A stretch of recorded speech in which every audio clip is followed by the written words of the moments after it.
নমস্কার, বাংলা বাজারে সবাইকে স্বাগত। আমি অনিকেত চট্টোপাধ্যায়। শুরু করছি আমাদের অনুষ্ঠান মতামত।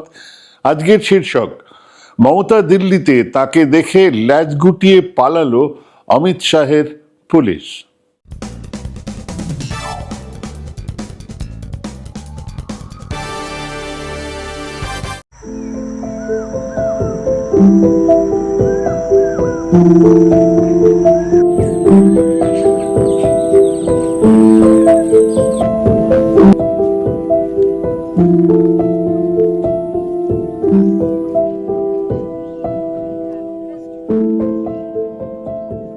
হ্যাঁ, আমরা আগেও বলেছিলাম মমতা বন্দ্যোপাধ্যায় যাচ্ছেন সুপ্রিম কোর্টে এই এসআইআর নিয়ে মানুষের হয়ে মামলা করতে, কথাগুলো বলতে। মামলাটা এবার উনি করলেন, ওনার নামে লিস্টেড হয়েছে, এবং একেবারে অবাক হব না যদি দেখি যে ওই মামলা লড়তে উনিও কালো সামলা গায়ে সুপ্রিম কোর্টে হাজির হন। হওয়াই উচিত। সেই বাংলার মেয়ে দিল্লিতে যাওয়াই স্টক খবরে। তিনি দিল্লি গেছেন, তার আগেই দিল্লিতে গিয়ে হাজির হয়েছিলেন এসআইআর আতঙ্কে, চাপে মারা যাওয়া, আত্মহননে বাধ্য হওয়া বেশ কিছু মানুষের আত্মীয় পরিজন। তো তাদের থাকার ব্যবস্থা হয়েছিল বঙ্গভবনে। সেখানে অমিত শাহের পুলিশ গিয়ে হাজির। তাদের বাইরে বের হতে দেওয়া যাবে না। কেন জানা নেই। কোনো ওয়ারেন্ট আছে না, জানা নেই। কোনো মামলা আছে না, জানা নেই। কিন্তু পুলিশ সেখানে দাঁড়িয়ে তাদেরকে বাইরে বের হতে দেবেন না। খানিকটা হোটেল বন্দির মতন ব্যাপার। খবরটা মমতা ব্যানার্জির কানে গেল। তিনি শটান সেখানে গিয়ে হাজির হলেন। হ্যাঁ, সেই স্ট্রিট ফাইটার মমতা, তাকে দেখেই দিল্লি পুলিশের কর্তারা নার্ভাস। মানে কেটে পড়তে পারলে বাঁচেন। আচ্ছা, একটা জায়গায় যদি আপনারা যান, যদি আপনাদের মনে হয় যে এরা খুব সাংঘাতিক, এদেরকে বেরোতে দেবো না, তো দাঁড়ান। কিন্তু মমতা বন্দ্যোপাধ্যায় গেলেন, কথা বলেননি কোনো। ওনাকে দেখেই পুলিশ অফিসাররা আস্তে আস্তে কেটে পড়ছেন। মানে অ্যাটলিস্ট কেটে পড়তে পারলে বাঁচেন। দেখুন ভিডিওটা, মজা পাবেন। Brother, what happened? Why you people are here? You cannot prospect my Bongo Bhavan to our property. What happened? आप लोगों को क्यों, क्या हुआ आप लोगों ने क्या कर रहा है इधर में? दिल्ली पुलिस ने क्यों आप लोग थ्रेट कर रहा है? क्या किया है? अब इधर में रुको। अब तो इधर में तो भाग क्यों रहा है? देखिए भाई, हम नमस्ते करके कहते हैं। आप लोगों को जैसा भाई बहन है, हमारा भी भाई बहन है। अगर कोई लोगों को घर में कोई आदमी को डेथ हो गया एसआईआर में, वो लोग बच्चा लेके वो सुप्रीम कोर्ट का पास बात करने के लिए आए। हमारा साथ प्रेस मीडिया है, मीडिया का साथ मिक्स करने के लिए आया। हम कोई एजुकेशन नहीं करने के लिए आया। अगर आप हमको कुछ ऐसा करेंगे बेइज्जती, तो हम भी जब तक हम काम लेना चाहता है। लेकिन आप मेहरबानी करके इसको बात सुनते हमारे लोगों को हैरान मत करो। ये लोग क्या रास्ता पे रुकेगा, सड़क पे रुकेगा? नहीं तो आपको घर में लोग जायगा दीजिए, हम भेज देता है। ये ठीक नहीं है। ठीक है, आप जो जगह में लोग रहता है, आप उधर में जाके सब जुआ से तंग किया है। मैं देखो घर का कपड़ा पड़ के चलाया, इसी के लिए हमको रुक नहीं सकता है। अगर सुप्रीम कोर्ट परमिशन देगा, हमने फाइल किया है केस। तो कैरेक्टरिस्टिक्स है जो जिंदा है। आप सोचो, अगर कोई जिंदा है, उसको लिस्ट में डेथ बोल दिया, 150 आदमी को डेथ हो गया, उसको घर में परिवार को देखने कोई नहीं है। आपको ऑफिसर भी बहुत मर चुका, आपको ऑफिसर को भी चेक कर रहा है। हम तो इंसाफ के लिए, इंसानियत के इंसाफ के लिए आए हुए हैं। हम तो दिल्ली में आता नहीं है, ये तो कॉन्स्पिरेसी करते हैं खाली। हम तो आए हैं खाली उसको प्रोटेक्ट करने के लिए। হ্যাঁ, দিল্লিতে মমতা বন্দ্যোপাধ্যায়। আসলে এখন বাংলার সাধারণ মানুষের মধ্যে কান পাতলেই শোনা যাচ্ছে একটা নতুন আতঙ্কের কথা, যেন ড্রাকুলা আসছে। এসআইআর বা স্পেশাল ইন্টেন্সিভ রিভিশন। যে ভোটার তালিকায় নাম থাকা একজন নাগরিকের গণতান্ত্রিক অধিকারের প্রধান ভিত্তি, সেই তালিকায় এখন এক অজানা আশঙ্কার হাতিয়ার হয়ে উঠেছে। লজিক্যাল ডিসক্রিপেন্সি, তথাকথিত যৌক্তিক অসঙ্গতির নামে যেভাবে লক্ষ লক্ষ মানুষকে হেনস্থা করা হচ্ছে তা শুধু পশ্চিমবঙ্গের ইতিহাসে নয়, ভারতের অন্য কোনো রাজ্যেও এর আগে দেখা যায়নি। বিহারে যখন এই একইভাবে এসআইআর চালানো হয়েছিল তখনও সেখানে কোনো আপিল জমা পড়েনি, আর প্রক্রিয়াটা নাকি অত্যন্ত মসৃণভাবে সম্পন্ন হয়েছিল। হ্যাঁ, এই দাবি নির্বাচন কমিশনের, যদিও তা হয়নি, কিন্তু এই দাবি করেছিলেন তারা। কিন্তু পশ্চিমবঙ্গের ছবিটা একেবারে আলাদা। এখানে খুব ছোট্ট আর অত্যন্ত সাধারণ কারণেও মানুষকে ঘরবাড়ি ছেড়ে কাজ কামাই করে নির্বাচন কমিশনের অস্থায়ী শিবিরে গিয়ে ঘন্টার পর ঘন্টা লাইনে দাঁড়িয়ে থাকতে হচ্ছে। অভিযোগ উঠছে যে এই বিশাল কর্মযজ্ঞের আড়ালে আসলে প্রায় 50 লক্ষ মানুষের ভোটাধিকার কেড়ে নেওয়ার এক সুপরিকল্পিত ছক কষা হয়েছে। আগে আসুন আমরা বুঝি যে এই এসআইআর খায় না মাথায় দেয়। এসআইআর আসলে কি আর কেন এটা এই মুহূর্তে বাংলায় এক ভয়ঙ্কর চেহারা নিয়েছে। এমনিতে এটা একটা প্রক্রিয়া যা দিয়ে এক রাজ্যের পুরো ভোটার তালিকাকে নতুন করে তৈরি বা সংশোধন করা হবে। সাধারণভাবে এটা প্রতি নির্বাচনের আগেই করা হওয়া উচিত এবং এটা জরুরিও, কিন্তু যা হচ্ছে সেটা নির্বাচনের আগে করা হয় না। ইনফ্যাক্ট আগে কখনো হয়নি, হওয়ার কথাও নয়। ইলেকশন কমিশনের যে হ্যান্ডবুক, তাতেও দেশ জুড়ে বা রাজ্য জুড়ে এসআইআর করার কোনো এখতিয়ারই ইলেকশন কমিশনের নেই। কিন্তু বিহারে এটা শুরু করা হলো, বলা হচ্ছে ওটা ছিল টেস্ট কেস। তারপরেই পশ্চিমবঙ্গে এই দ্বিতীয় দফার সংশোধন শুরু হতেই শুরু হয়ে গেল চরম বিশৃঙ্খলা। নগরায়ন, মানুষের স্থানান্তর এবং মৃত ভোটারদের নাম বাদ দেওয়া তো খুব সাধারণ ব্যাপার, কিন্তু তা নিয়েই তো বিতর্ক নয়। মূলত পশ্চিমবঙ্গের যে অ্যালগরিদম বা কম্পিউটার প্রোগ্রাম ব্যবস্থা করা হয়েছে তা নিয়েই তৈরি হয়েছে সবচেয়ে বড় বিতর্ক। ম্যাপিং আর আনম্যাপড, এই দুটো শব্দের মারপ্যাচে সাধারণ মানুষকে দিশেহারা করে দেওয়া হচ্ছে। যে ভোটাররা নিজেদের নাম 2002 সালের ভোটার তালিকার সঙ্গে যুক্ত করতে পারছেন না, তাদের আনম্যাপড হিসেবে চিহ্নিত করা হচ্ছে। আর যাদের নাম কোনোভাবে পাওয়া যাচ্ছে তাদের গায়ে সাঁটিয়ে দেওয়া হচ্ছে লজিক্যাল ডিসক্রিপেন্সির তকমা। নে এবার কি করবি কর, এধারে গেলেও কাটবে ওধারে গেলেও কাটবে। সাধারণ মানুষের গলায় এক অদৃশ্য ফাঁস হলো এই লজিক্যাল ডিসক্রিপেন্সি। নির্বাচন কমিশন বলছে যে তাদের সফটওয়্যার নাকি এমন কিছু তথ্য খুঁজে পেয়েছে যা বাস্তবসম্মত নয়, মানে ওনাদের সফটওয়্যার, ওনারা যেরকমভাবে ভেবেছেন। কিন্তু এই তথাকথিত অসঙ্গতিগুলো, যে ডিসক্রিপেন্সি, সেগুলো কি কি? কমিশন 5টা প্রধান বিভাগ তৈরি করতে পেরেছে। এক, প্রোজেনি 6, মানে যদি কোনো ভোটারের 6 জনের বেশি সন্তান থাকে তবে তাকে এবং তার গোষ্ঠীর সবাইকে সন্দেহের তালিকায় ফেলা হচ্ছে। 2 নম্বর হলো মা বা বাবার সাথে সন্তানের বয়সের পার্থক্য যদি 15 বছরের কম হয় তাহলে মা, বাবা, সন্তান সবাই লাইনে দাঁড়াতে হবে, দাঁড়াও। 3 নম্বর হলো যদি এই বয়সের পার্থক্য 50 বছরের বেশি হয় তাহলেও সবাই চলে এসো।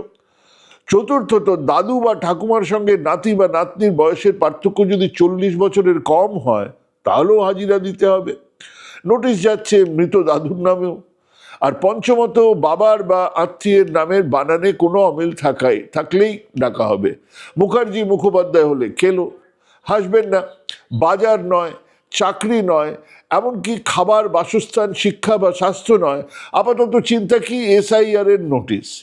নামের বানানে ভুল বা সঠিক জন্ম তারিখ না থাকা কোনো অস্বাভাবিক ঘটনা নয়, কিন্তু কমিশনের ডিজিটাল সফটওয়্যারে এই মানবিক ভুলগুলোকে সরাসরি অসঙ্গতি হিসেবে ধরা হচ্ছে। কমিশন সুপ্রিম কোর্টে জানিয়েছে যে কোনো কোনো ক্ষেত্রে একজন ভোটারের 100 জন বা 200 জন সন্তান রয়েছে বলেও নথিতে দেখা যাচ্ছে, যা বিজ্ঞানের চোখে অসম্ভব। ওনারা সামাজিকভাবে এই ব্যাপারগুলো দেখছেনই না। যদি গিয়ে দেখতেন তাহলেই বুঝতে পেতেন যে এরকম ব্যাপারগুলো কিরমভাবে হয়। একটা ছোট আশ্রম, সেই আশ্রমে একজন বাবাজি রয়েছেন, তার ওখানে 100 জন শিষ্য রয়েছে, সেখানে ভোটার তালিকা সংশোধনে গেছে, সবাই তার বাবার নাম হিসেবে ওই বাবাজির নাম দিয়ে দিয়েছে, তো 100 জন সন্তান হবে। সেগুলো বায়োলজিক্যাল সন্তান নয়। এখন বায়োলজিক্যাল সন্তান হতেই হবে এমনও তো নয়। আমাদের প্রধানমন্ত্রী তো নিজেই বলেছেন তিনি বায়োলজিক্যাল সন্তান নন। উনি যেভাবে সবার জন্ম হয় উনি সেভাবে জন্ম নেননি। তো ওনারা তাদের গুরুদেবের নাম, এটা প্রচলিত একটা প্রথা, এবং এই প্রথা সবচেয়ে বেশি প্রচলিত কিন্তু উত্তর ভারতে এবং মহারাষ্ট্রে। আমাদের এখানেও কিছু কিছু জায়গায় ছোট ছোট আশ্রমে এরকম ব্যাপারগুলো আছে। তো প্রশ্ন হচ্ছে যে এটা তো ভুল, সেটা ঠিক, কিন্তু এই ভুলগুলো করলো কারা? ভোটাররা তো করেনি, সেই ভোটাররা তো নয়। এর আগে যখন সরকারি কর্মীরা সেখানে গিয়ে ভোটারদের তথ্য লিখে আনতেন তারাই তো এই ভুলগুলো করেছেন। সেই ক্লারিক্যাল ভুলের শাস্তি হিসেবে এখন সাধারণ মানুষকে রোদে পুড়ে সময় নষ্ট করে ঘন্টার পর ঘন্টা দাঁড়িয়ে থাকতে হচ্ছে ওই অস্থায়ী শিবিরগুলোতে। আর এই যে তাণ্ডব নৃত্য, যে পরিমাণ মানুষকে চিহ্নিত করা হয়েছে তা শুনলে যে কেউ চমকে উঠবেন।